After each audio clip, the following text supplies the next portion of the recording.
Just 2 মিনিটের মধ্যে proper noun, common noun এবং কালেকটিভ নাউন এই তিনটা নাউনের বেসিক থেকে অ্যাডভান্স একদম কমপ্লিট করে দিব।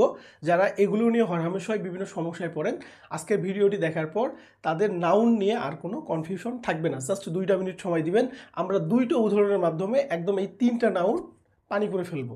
প্রথমত, মেসি একজন ফুটবল প্লেয়ার, সে কোথায় খেলে? আর্জেন্টিনা টিমে খেলে। আরেকটা উদাহরণ, মাস্টার ইংলিশ হচ্ছে জনপ্রিয় একটি বই, যেটা পাওয়া যায় কোথায়? লাইব্রেরিতে। এখন এই দুইটা উদাহরণের মাধ্যমে আমরা একটু খেয়াল করি, যখন আমি মেসি বলবো, মেসি বলতে পৃথিবীতে একজন মানুষ ব্যক্তিকে বোঝায়। মেসি বলতে পৃথিবীতে একজন ব্যক্তিকে বোঝায়।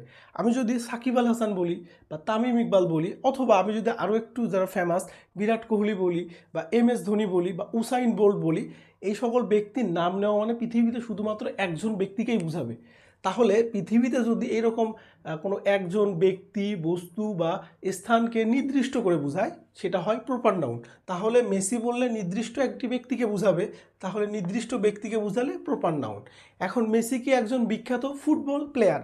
এই যে প্লেয়ার শব্দটা ব্যবহার করতেছি, যখন আমি প্লেয়ার বলবো তখন কিন্তু শুধুমাত্র একজনকে বোঝাবে না, যারা খেলার সাথে সম্পর্কিত। যেমন ক্রিকেট প্লেয়ার হইলে সাকিব আল হাসান একজন প্লেয়ার, বিরাট কোহলি একজন প্লেয়ার, তামিম ইকবাল একজন প্লেয়ার, MS ধোনি একজন player, Messi player, Neymar player, Martinez player. তাহলে যখন আমি প্লেয়ার কথাটা বলবো তখন আর নির্দিষ্ট করে একজন ব্যক্তিকে বোঝাবে না, পৃথিবীতে যতগুলো খেলোয়াড় আছে তাদের সকলকেই বোঝাবে।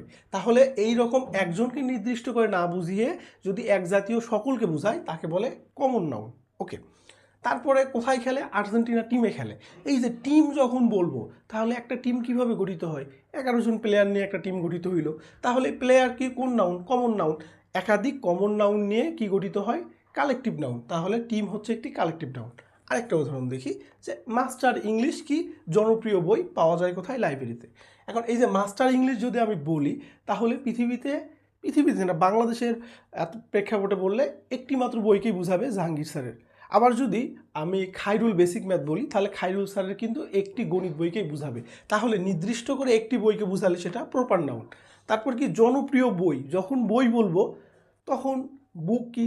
গণিতের হতে পারে, বাংলার হতে পারে, তারপরে হচ্ছে বিজ্ঞানের হতে পারে, চাকরির হতে পারে, তারপরে হচ্ছে উপন্যাস হতে পারে, নাটক। মানে বই বলতে নির্দিষ্ট কোনো বইকে বুঝাবে না, এক জাতীয় সকল বইকেই কি বুঝাবে। তাহলে এক জাতীয় সকলকেই বুঝাচ্ছে, তাহলে এটা কি হবে?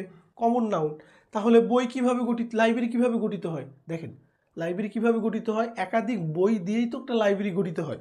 তাহলে অনেকগুলো বইয়ের সমষ্টি হচ্ছে একটা লাইব্রেরি। লাইব্রেরি হচ্ছে কালেকটিভ নাউন, কারণ বুক হচ্ছে কমন নাউন, কমন নাউনের সমষ্টি হচ্ছে কালেকটিভ নাউন।